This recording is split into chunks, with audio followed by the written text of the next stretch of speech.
একটা শহর, একটা পুরনো বাড়ি, আর ভাড়া বাঁচাতে গিয়ে এক মানুষের জীবনের সবচেয়ে ভয়ঙ্কর সিদ্ধান্ত।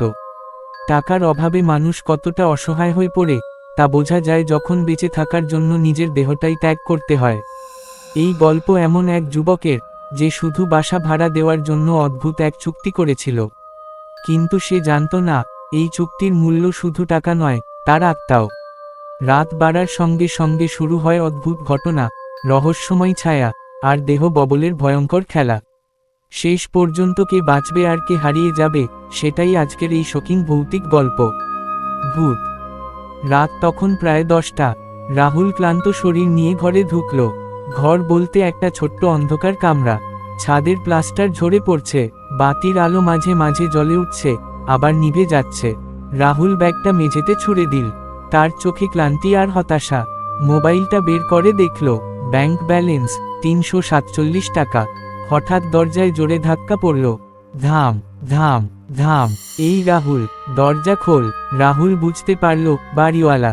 দরজা খুলতেই সামনে দাঁড়িয়ে থাকা মোটা গোফওয়ালা লোকটা চেঁচিয়ে উঠল, 3 মাসের ভাড়া বাকি, কাল টাকা না দিলে বের করে দেব। রাহুল কাপা গলায় বলল, স্যার, আর 2 দিন সময় দিন। লোকটা চোখ রাঙিয়ে বলল, আমি ভিক্ষা করি না, কাল টাকা না দিলে বের হয়ে যাবি। ধাম করে দরজা বন্ধ করে চলে গেল। রাহুল মেঝেতে বসে পড়ল, তার চোখে জল। সে ফিসফিস করে বলল, আমি কোথায় যাব? রাত বাড়তে লাগলো। হঠাৎ জানালার পাশে কেউ ফিসফিস করল, টাকা দরকার। রাহুল চমকে উঠল, চারপাশে তাকালো, কেউ নেই। হঠাৎ আবার, ভাড়া দিতে পারছো না, তাই না? রাহুলের শরীর ঠান্ডা হয়ে গেল। সে জানালার দিকে তাকালো, একজন বৃদ্ধ দাঁড়িয়ে আছে, কালো চাদর গায়ে, চোখ দুটো অদ্ভুত। বৃদ্ধ বলল, আমি সাহায্য করতে পারি। রাহুল সন্দেহের চোখে তাকালো, কিভাবে? বৃদ্ধ ধীরে ধীরে হাসল, তোমার শরীরের বিনিময়ে। রাহুল কেঁপে উঠল, মানে? বৃদ্ধ বলল, একটা ছোট্ট কাজ করতে হবে। কাজ? হ্যাঁ, একটা আচার, একটা রিচুয়াল। রাহুলের বুক ধড়ফড় করতে লাগলো। কি রিচুয়াল?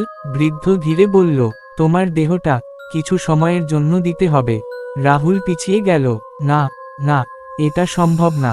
বৃদ্ধ বলল, তার বদলে পাবা 50,000 টাকা।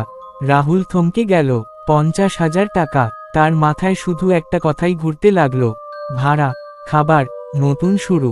বৃদ্ধ বলল, আজ রাতেই সিদ্ধান্ত নিতে হবে। তারপর বৃদ্ধ অদৃশ্য হয়ে গেল।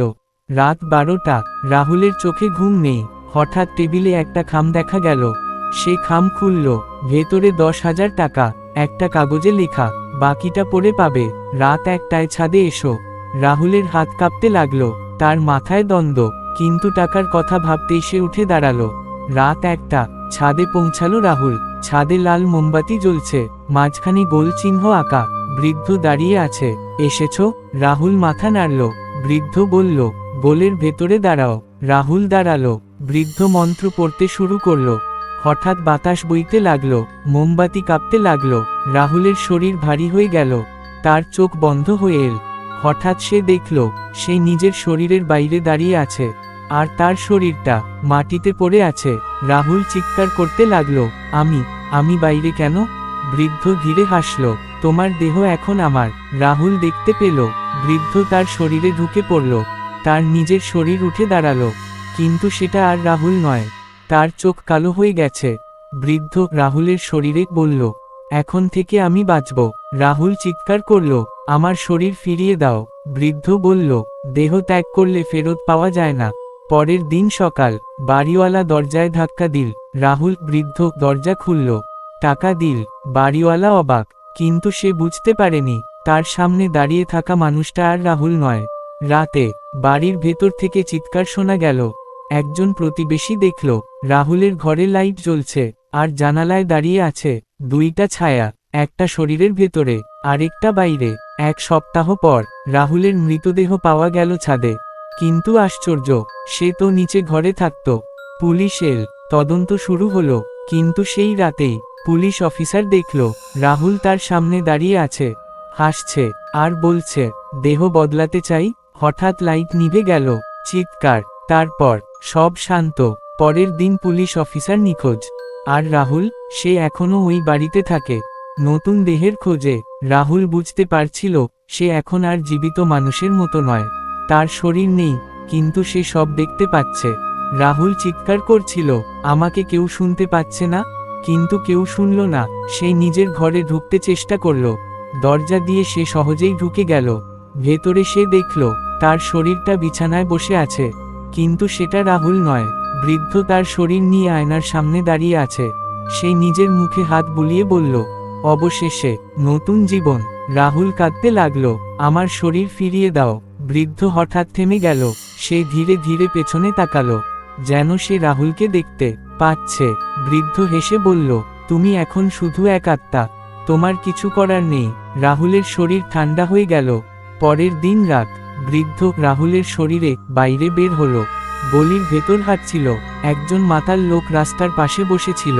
বৃদ্ধ তার কাছে গেল, দেহ বদলাতে চাও? মাতাল লোক হেসে বলল, কি বলছো? হঠাৎ বৃদ্ধ তার মাথায় হাত রাখল। মাতাল লোক চিৎকার করতে লাগল, তার শরীর কাঁপতে লাগল।